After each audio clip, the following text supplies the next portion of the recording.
Olá, começa agora o CNT Multinotícias, que tem o compromisso de apresentar conteúdos que vão além do que acontece no dia a dia.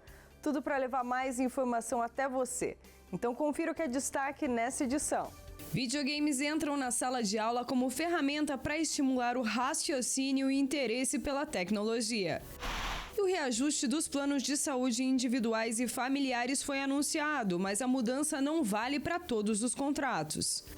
O prazo de inscrição do Enem foi prorrogado e a nota pode abrir caminho para universidades, bolsas e financiamento estudantil. Uma disputa comercial com os Estados Unidos coloca o Pix e produtos brasileiros no centro de um debate sobre soberania econômica. Você acompanha agora no CNT Multinotícias.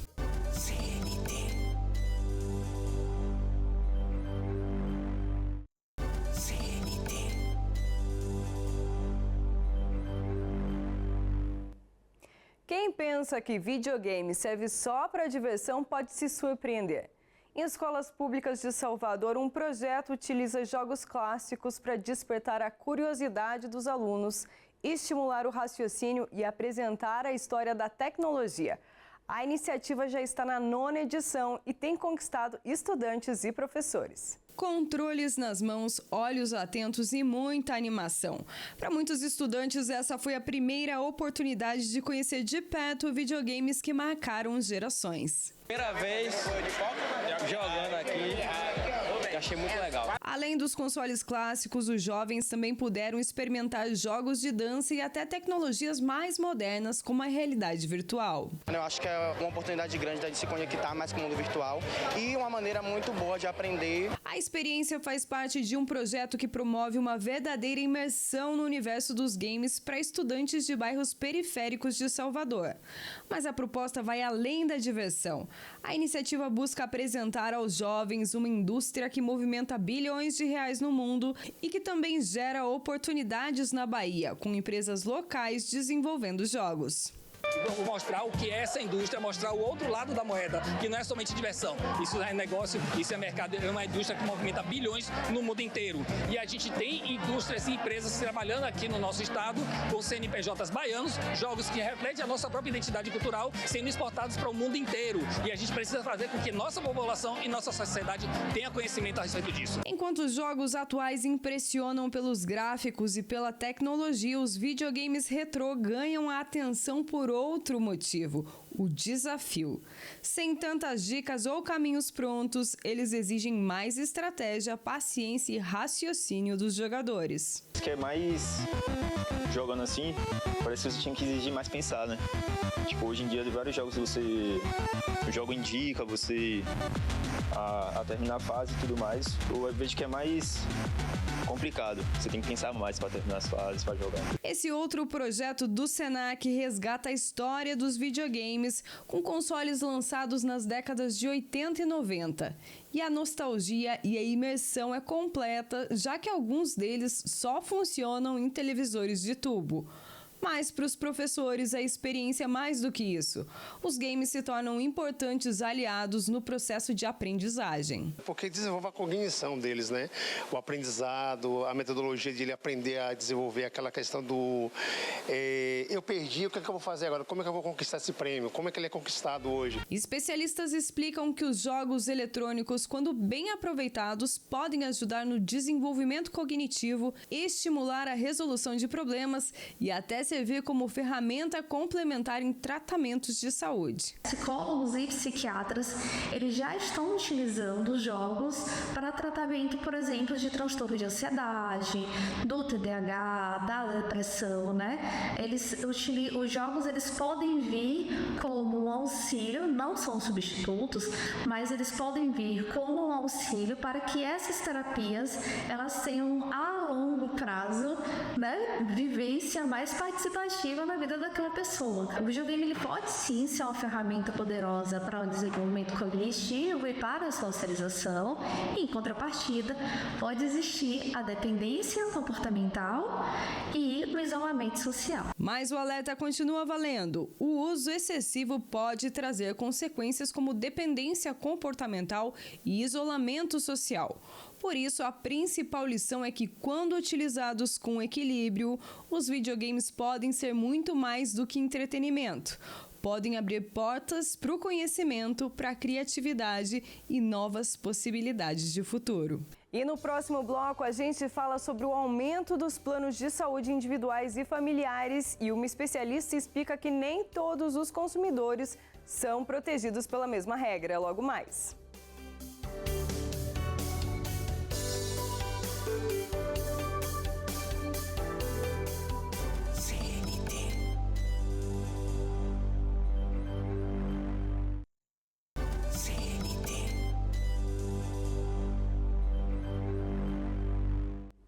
Agora a gente fala de saúde, de um tema que interessa milhões de brasileiros que dependem de planos de saúde para consultas, exames e tratamentos. A Agência Nacional de Saúde Suplementar anunciou o reajuste anual dos planos individuais e familiares, mas o assunto exige atenção. Então vamos ouvir o que uma especialista tem a dizer sobre o tema. O reajuste máximo de 5,11% para planos de saúde pode parecer uma boa notícia para todos os consumidores, mas não é bem assim. O percentual definido pela ANS vale apenas para contratos individuais e familiares regulamentados, que hoje representam uma parcela pequena do mercado. A maioria dos usuários está em planos coletivos, empresariais ou por adesão, que seguem outra lógica de reajuste e podem ter aumentos maiores. A diferença pesa no orçamento das famílias e traz questões sobre transparência e proteção do consumidor. A ANS divulgou o reajuste de 5,11% para os planos individuais e familiares. No entanto, o que a gente precisa saber é que esse reajuste só será aplicado para apenas 15% da população que ainda tem planos individuais e familiares. Hoje, 85% da população foi obrigada a ter planos coletivos por adesão ou empresariais. A diferença entre os tipos de contrato é o ponto central da discussão. Nos planos individuais e familiares, o reajuste anual tem limite definido pela agência reguladora. Nos planos coletivos, os aumentos são negociados conforme as regras de contrato e podem variar de acordo com a operadora, a administradora ou o uso do plano e grupo de beneficiários. Esse 5,11% que você está ouvindo hoje é um reajuste que vai existir para planos que não são mais comercializados. Aí você me pergunta, mas e os planos coletivos por adesão? E os planos empresariais? Esses, infelizmente, a gente não pode falar sobre teto, porque não existem tetos regulatórios determinados pela ANS. Ao longo dos últimos anos, a oferta de planos individuais diminuiu. Com isso, muitos consumidores passaram a contratar planos coletivos, inclusive por adesão. Esses contratos podem parecer uma alternativa mais acessível na entrada, mas exigem atenção redobrada no momento do reajuste. Isso, na verdade, é uma manobra histórica feita pelos planos de saúde, justamente para que os consumidores não tenham nenhuma regulação sobre os reajustes. É óbvio que hoje existe um arcabouço jurídico enorme que pode ser utilizado para revisar esses planos de saúde e também existe a possibilidade de se resgatar através da justiça os 3 últimos anos de reajustes abusivos. A orientação para o consumidor é conferir o contrato, observar o histórico de aumentos e guardar boletos e comunicados enviados pela operadora. É muito importante que a população tome conhecimento, porque nós estamos falando aqui de 85% da população nacional que deve estar sofrendo reajustes abusivos sem qualquer previsibilidade. Claro que tudo isso precisa ter um estudo, ter uma avaliação, mas a necessidade é premente de que todos os consumidores de planos de saúde façam a avaliação dos seus reajustes para que não sofram abusividades. Os reajustes também têm efeito fora do orçamento doméstico. Quando a mensalidade fica cara demais, parte dos consumidores cancela o plano. Com menos acesso à rede privada, cresce a pressão sobre o SUS e aumenta a judicialização da saúde. E fica o alerta para o consumidor. O índice de 5,11% ele não vale para todos os planos. Então, antes de aceitar o reajuste como correto, é importante verificar qual é o tipo de contrato, conferir o mês de aniversário do plano e comparar o aumento com o histórico de cobranças. Informação ajuda a evitar abusos e a buscar orientação quando a conta não parece justa. E quem pretende entrar no ensino superior ganhou mais alguns dias para fazer a inscrição para o Enem 2026. O prazo foi prorrogado até essa sexta-feira, dia 12. A prova é uma das principais portas de entradas para universidades públicas, programas de bolsas e financiamentos estudantis. Por isso, quem ainda não fez a inscrição precisa acessar a página do participante, conferir os dados e ficar atento também ao prazo para o pagamento da taxa, que poderá ser feita até o dia 17 de junho. Então, confira como a nota do exame permite a participação em diferentes programas como SISU, ProUni e FIES. Para muita gente, o Enem é a principal porta de entrada para o ensino superior. Substituindo vários vestibulares, o estudante faz uma única prova e pode usar essa nota em programas do governo federal que permitem o ingresso tanto em universidades públicas quanto privadas. É a mesma nota servindo para diferentes oportunidades. O SISU, que seleciona vagas em universidades públicas, o ProUni, que oferece bolsas em faculdades particulares, e o FIES, que permite financiar o curso e pagar depois de formado. O SISU, Sistema de Seleção Unificada, é o programa que usa as notas do Enem para distribuir vagas em instituições públicas de ensino superior de todo o país. Para se inscrever, o candidato precisa ter concluído o ensino médio, ter feito o Enem na edição mais recente e não ter tirado nota 0 na redação. Treineiros que fazem a prova só para testar conhecimento não podem participar. A seleção considera a nota do Enem e também as regras de cotas, que levam em conta o perfil social e econômico dos candidatos. As inscrições são feitas online pelo portal Acesso Único, dentro do período definido em edital. Já o ProUni, Programa Universidade para Todos, oferece bolsas de estudos integrais e parciais em instituições particulares de ensino superior. Podem participar brasileiros sem diploma de nível superior que fizeram o Enem em uma das duas últimas edições, tiraram nota superior a 450 pontos nas provas e não zeraram a redação. Além da nota, o programa olha para a renda familiar por pessoa, até 1 salário mínimo e meio para disputar bolsa integral e até 3 salários mínimos para bolsa parcial. Também existem critérios ligados à escola em que o candidato fez o ensino médio, se foi rede pública ou estudou em escola particular como bolsista. As inscrições acontecem 2 vezes por ano, também pelo portal Acesso Único. O FIES, Fundo de Financiamento Estudantil, é voltado a quem quer cursar uma faculdade particular, mas precisa de apoio financeiro. O programa financia parte ou até todo o valor da mensalidade e o pagamento começa depois da conclusão do curso. Para participar, o estudante deve ter feito o Enem a partir de 2010, ter média superior a 450 pontos nas provas e nota maior que 0 na redação.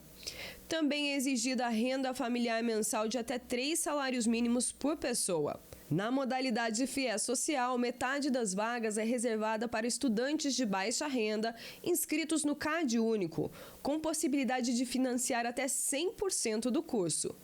A inscrição é feita online no sistema do FIES, em chamadas divulgadas pelo Ministério da Educação. SISU, ProUni e FIES têm regras diferentes, mas um ponto em comum. Todos exigem uma nota válida no Enem e atenção para os prazos de inscrição. Se você fez o exame, vale entrar no portal Acesso Único do MEC e conferir qual programa combina melhor com a sua realidade.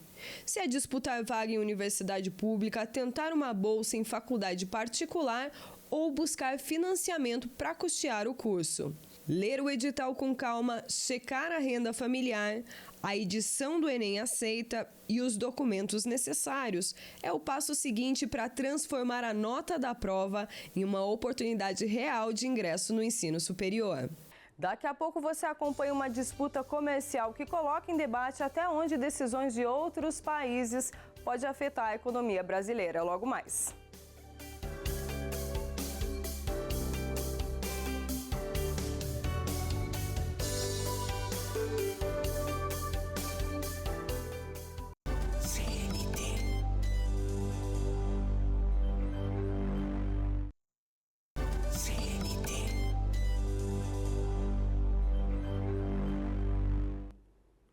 Uma medida comercial adotada pelo governo dos Estados Unidos pode parecer distante da rotina de quem paga uma conta ou compra produtos no mercado brasileiro. Mas decisões tomadas fora do país podem afetar exportações, preços, empresas e até políticas públicas como o PIX, O governo norte-americano usou uma investigação comercial e colocou entre os pontos questionados o PIX, sistema usado por mais de 170 milhões de brasileiros. Entre as consequências avaliadas pelos Estados Unidos está a aplicação de uma nova tarifa sobre produtos brasileiros. O caso traz novamente para o debate os temas de interferência internacional, soberania econômica e os impactos dessas decisões na vida da população. O PIX é parte da rotina dos brasileiros. Está no pagamento da feira, no pequeno comércio, no trabalho autônomo, na transferência entre famílias e nas vendas de empresas. Mas o sistema de pagamento instantâneo brasileiro se tornou parte de uma investigação comercial dos Estados Unidos. O argumento norte-americano é que algumas práticas do Brasil prejudicariam empresas dos Estados Unidos. Entre os pontos citados pela investigação estão o PIX, a propriedade intelectual, o etanol, o desmatamento ilegal, o trabalho forçado e as regras anticorrupção. Acho que os mesmos argumentos que foram trazidos desde o início dessa investigação, que começou lá em 2025,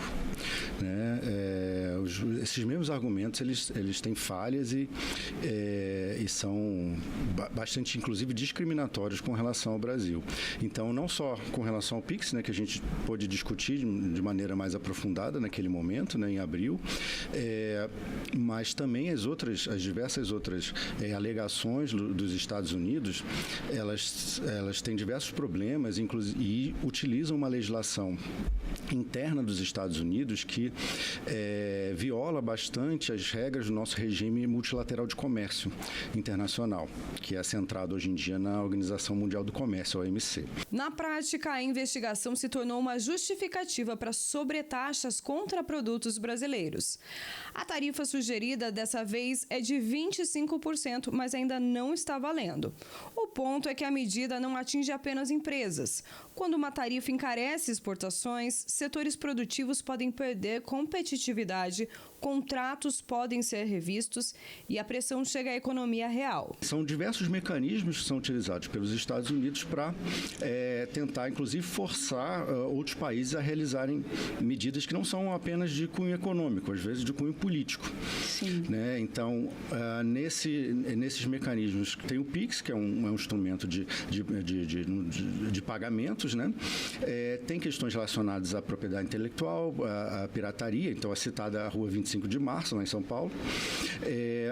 Tem questões relacionadas também a trabalho forçado, a desmatamento ilegal, então preocupações que estão em outra órbita, e que inclusive não tem paralelo com relação às regras do comércio internacional e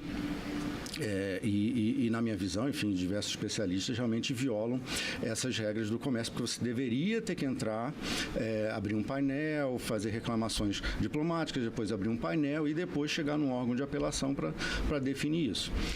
Então, são diversos mecanismos que os Estados Unidos têm utilizado, são bastante discriminatórios e unilaterais. A discussão ocorre num cenário internacional de enfraquecimento dos mecanismos multilaterais de comércio. Ao invés de resolver disputas apenas por organismos internacionais, como a Organização Mundial do Comércio, países como os Estados Unidos têm recorrido a medidas mais unilaterais. Para fazer frente a isso, no Brasil, o Congresso aprovou a Lei de Reciprocidade Econômica, que permite respostas mais rápidas para barreiras impostas por outros países. A aplicação, no entanto, depende de avaliação política, econômica e diplomática. Esse sistema multilateral do comércio está paralisado, então os países estão se utilizando dessa situação de paralisia para querer impor medidas unilaterais. E essas tarifas, aquele primeiro tarifaço americano foi em 2 de abril. Logo depois, aliás,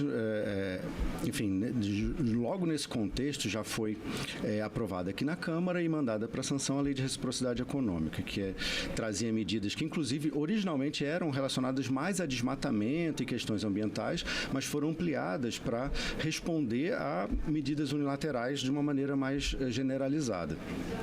Então, ela permite retaliações fora um pouco do âmbito da OMC, mas tentando preencher uma lacuna que quando você não consegue, dentro desse regime multilateral do comércio, você pode utilizar outros mecanismos. O governo norte-americano fala em relação desequilibrada com o Brasil, mas, segundo Garrido, os próprios números do comércio bilateral enfraquecem esse argumento.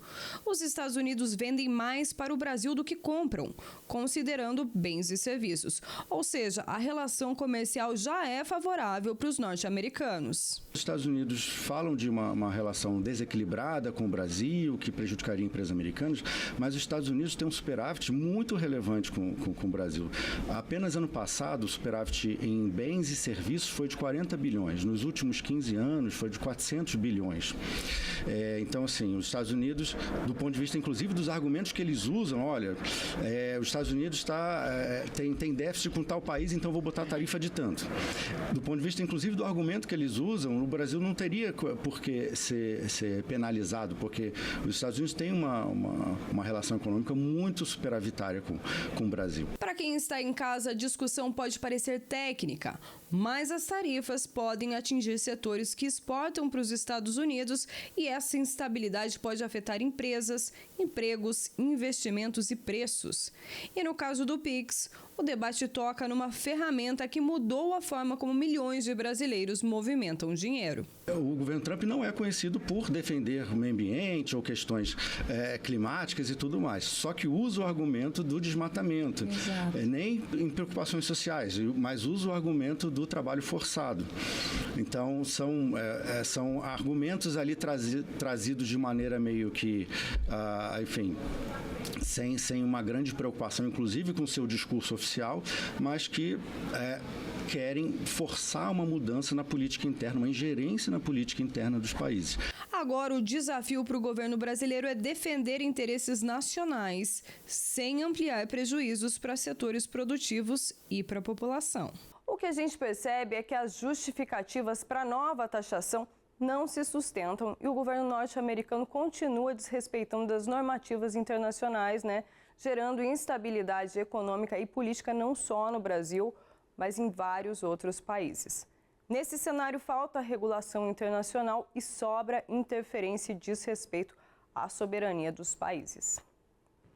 E é com essa reflexão que a gente termina o CNT Multi de hoje. Mas se você quiser continuar acompanhando conteúdos como esse, é só acessar o aplicativo gratuito CNT Play ou o portal redecnt.com. E você também pode participar do nosso jornal enviando as suas sugestões através do e-mail cntmulti@redecnt.com.br. Eu agradeço a sua companhia e até amanhã.